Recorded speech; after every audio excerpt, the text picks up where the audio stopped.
berbahagia Dr. the President of Malaysian Orthodontic Practitioners Association, Yang Berusaha Dr. Firdaus Hanafiah, the Organizing Chairman of the Malaysian International Orthodontics Conference and Exhibition 2019, the distinguished keynote speaker, Professor Dr. Calistino Nobrega, distinguished speaker Dr. Wasim Bothit, Yang berbahagia Dr. Leslie Jeffrey, Timbalan Pengarah Cawangan Kualiti Kesihatan Pergigian, on behalf of the Director Kesihatan Pergigian, MOH, all distinguished speakers and participants from both Malaysia and overseas, as I've been informed there about from 6 countries there are, or more than that. Let me begin by my usual, if I miss anyone, let me begin by my usual salam of welcoming all of you with my Assalamualaikum warahmatullahi wabarakatuh. Very good morning still. Salam sejahtera.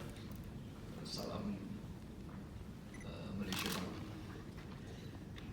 First and foremost, I would like to thank the Organizing Committee of Malaysian International Orthodontics Conference and Exhibition, MIOCE 2019, for your invitation to me to officiate this annual event. I understand organizing such an event is no small feat. For a young association, particularly of such Malaysian Orthodontic Practitioners Association, the Malaysian Orthodontic Practitioners Association was formed in 2016, 3 years ago, as there was a need to amalgamate both orthodontics, orthodontists, and orthodontic practitioners in a common platform. As you know, orthodontics is now very much in the headline when any news about fake dentistry is highlighted. The case that appeared in 2018 was a classic example where a young lady was nabbed for practicing illegal dentistry in a hotel room in Malacca. She was found illegally practicing orthodontics, and surprisingly, many of the public and even a major consumer group supported her. Most ironical. Why is this so? It is because we believe that orthodontic is a form of treatment that is very difficult to access by the public. So it is not accessible. One, it is not accessible, much less if it's not affordable, then you have this problem. This is a fact that cannot escape us. There are too few specialist orthodontists in Malaysia, and the need to handle and the need for orthodontists and the need for orthodontics is too great for them to handle. As I was informed, with a ratio of about 1 to 50,000 population orthodontists to population, and I think WHO would want us to achieve 8,000 at least, if not 10,000. So we have a lot of catch up to do. Therefore, MOPA was formed to streamline the sharing of knowledge in orthodontics for both specialists and general practitioners. Having said that, we must respect the place and skills of the specialist orthodontists as they were trained to deal with complex treatment. We in the Ministry of Health have always believed in the freedom of practice. In fact, the recent Dental Act of 2018 does not restrict the practice of orthodontics by both specialists and the general dental practitioners. However, we must respect the place of the orthodontist within the fraternity. Therefore, we enforce a very heavy penalty for any general dental practitioners who advertently call themselves as specialists.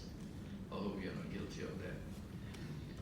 This could be a very unethical and unbecoming of our noble profession, of your noble professions. We also believe that continuing dental education is essential to all dental practitioners. I'd like to congratulate all of you for coming to this conference, as I believe that learning is an ongoing process from cradle to the grave.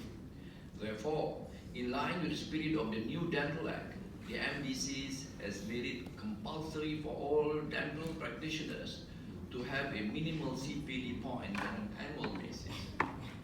Effort must be made to increase the cooperation and communication between the stakeholders in the field of dentistry.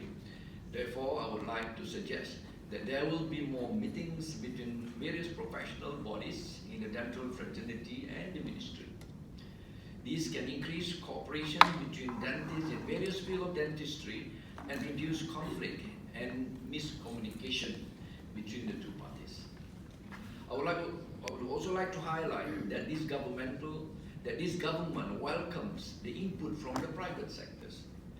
We can talk about the private-public partnership program in the context of health delivery, particularly with reference to dentistry. The PPP is a form of cooperation between the public and private sector, whereby a standalone business is created and funded by the private sector as a package that encompasses construction, management, maintenance and repair work, as well as replacement of public amenities comprising building infrastructure, equipment and facilities. I believe we can also increase the scope of the PPP to include training of public dental practitioners who want to finish their contract with the government. This could include short courses in various subspecialties in dentistry that they may include but not exclusive to orthodontics, implant dentistry, endodontics and restorative dentistry. I believe these short courses will benefit tremendously those who participate and thus preparing them for the private sector. Lastly, I applaud the move by the Malaysian Orthodontic Practitioners Association in holding this prestigious event on an annual basis, as it will uplift the standards of dentistry among specialists and general practitioners. I wish you will have a good congress and positive outcome from this event. With the lafaz of Bismillahirrahmanirrahim, I officially open the 3rd Malaysian International Orthodontic Conference and Exhibition. I thank you again.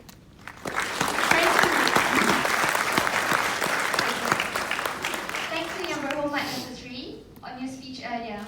Yang Berhormat Dr. Sri, please remain on stage. I would like to invite both the President and Organising Chairman of Malaysian International Orthodontics Conference and Exhibition, Dr. Kathiragan Purmal and Dr. Firdaus Hanafiah, to assist Yang Berhormat Dr. Sri to launch the opening ceremony. Yang Berhormat Dr. Sri, Dr. Kathiragan and Dr. Firdaus, please place your right hand on the globe in the countdown of 3, 2, 1.